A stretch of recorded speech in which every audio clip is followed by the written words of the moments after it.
Hello, I'm Chef David of chefsresources.com. Today we're going to be doing another knife review, and this time it is of the Kyoku, I believe that's how you pronounce it, Japanese Shogun Series Kiritsuke 8.5-inch knife. So we'll break into this packaging here.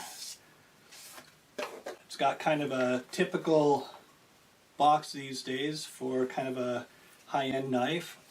Comes with some goodies inside of here. Pamphlet with some care instructions and a little bit of background on the company.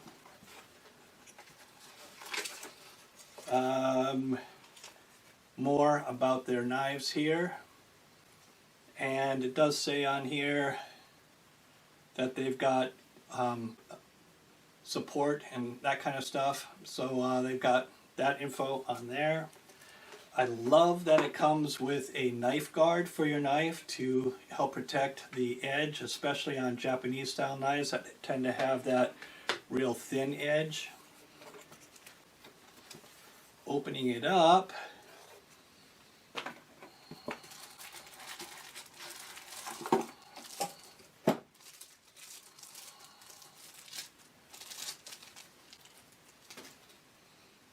couple of end guards. And it's a pretty dang nice looking knife. It is 8.5 inches long as far as the blade goes, 13.8 inches for the whole length. It is 67 layers, so there's 33 layers of stainless steel Damascus on each side with a center core of VG-10 steel, which is really good steel for kitchen knives. A G10 fiberglass composite handle, a full tang, which is awesome, 3 all the way through pins for added strength and stability, and a mosaic decorative pin here in the center. It does have a nice little end cap with their name and logo on it. Let's see, it has a dual bevel, so it's not just one-sided. So it's a V-shaped bevel. They say 8 to 12 inches. The knife has a Rockwell rating of 58 to 60, which is pretty common for, a lot of the high-end kitchen knives. They say that part of the process for their knife making, they put it through a cryogenic treatment, and then it also has some type of a coating on it. Let's see. It has an ionic silver coating sprayed over it, which they say is supposed to help protect from organisms growing on it after you've cleaned the knife, which hopefully if you clean the knife properly, that won't be a problem. But anyways, it's supposed to be an extra layer of protection from bacteria and that sort of thing. The total weight on this is just over 10 ounces, so it's actually very light. Does feel nice in the hand. I like the bolster, the way that it's angled. It's not sharp, and the spine isn't sharp on the fingers right here, so it's got a little bit of a roll across the top of the spine to make it comfortable. So yeah. Oh, and the handle also has a little bit of texture into the grip to make it a little bit less slippery, I suppose. It feels good. Alright, so let's get into the testing of this knife, see how well it cuts. Up is going to be the basil chiffonade test. So I'll roll these fresh basil leaves up, and the purpose of this test is to just check the quality of the edge and to see how well it goes through this basil. Checking to see that there's no ripping, no tearing, no shredding, no bruising, and it looks like it did a really good job on the basil chiffonade. Next up is the shallot test. So I'm going to mince this. A big part of this test is the horizontal pull and how much resistance I get. So I'm getting a little bit of resistance here, but not very much at all. So it's doing really well on the horizontal pulls. And Actually, I just went all the way through. So yeah, it's plenty sharp for doing the horizontal pulls. The vertical slices are just super easy. And now I'll switch to the mince. And it's going through this just like butter. Really, really nice. So yeah, you can see here it did a great job. I've got nice clean cuts. Great job on that shallot. Now is the green onion test. This one I want to make sure it goes all the way through the onion and doesn't leave like the little half cuts that leaves like a ribbon of half cut green onion that you'll sometimes see. So this again is checking how sharp and well tuned that edge is, and you can see it's going right through the onion really nicely. And of course part of this test also has to do with your continuing to do the push and you're not just cutting straight down, which will also give you that half cut onion look. But this knife is doing great on the green onion test.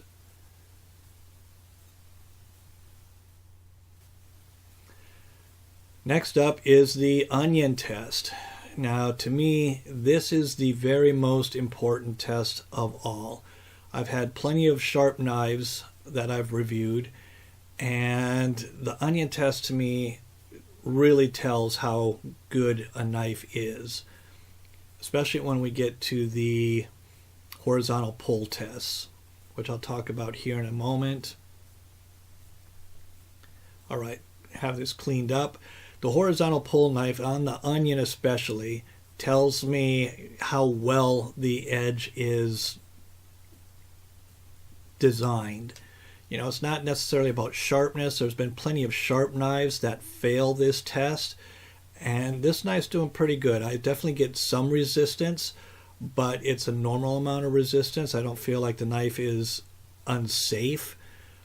Some knives are super sharp, but they fail this test because they just struggle on that horizontal cut. The downward slice is super easy. It's just going through it like butter, and that's actually pretty normal for most decent knives.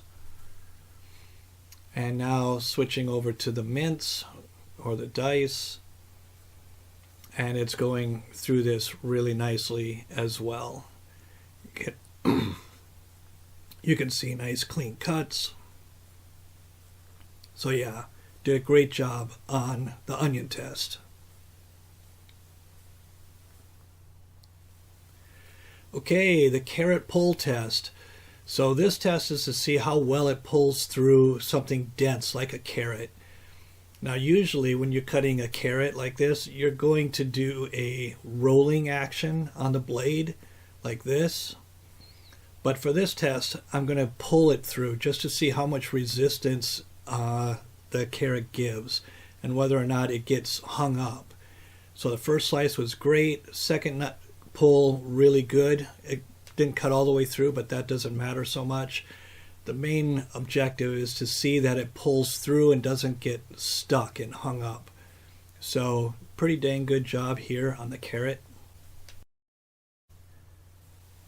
Next is the tomato slice, the freehand tomato slice. So this test really tests the quality or the fineness of the edge. I mean, on the one hand, it's a sharpness test, but really it's about how finely honed that edge is. And in a perfect world, I'm going to get through a tomato slice in like 1 to 3 or 4 slices. This knife is struggling a little bit. You can see here it took 3 cuts to get through the skin. It's definitely sharp, but this tells me that the edge isn't quite honed as well as it could be. It's not necessarily a bad thing. It's just that out of the box, it could be a little bit better. So if I were to take this knife and throw it on a steel, I bet it would improve significantly. And especially if I did a steel and then finished it on a leather strop, this knife would probably crush through this tomato in record time. So to me, this just shows that before they put it in the box, they need to throw it on a steel or a leather strop or something like that. So it's passing this test, but other knives have done better. But this isn't necessarily mean that this is a bad knife by any means. All right, so I'm about to wrap this test up. You know, I'm really having to saw and struggle to make this test work. It is getting through it, which is good. A really bad knife would just push that tomato all over the place and you'd never get a cut. It will be interesting to see how the knife does on the paper slicing test. All right, for the last test, we'll do the paper slicing test. Let's see how it does on this. Oops. So if I'm just pressing, it does have a little problem. It's not going to do a complete press pull. But if I do a slicing motion, you can see it's not having an issue with that at all.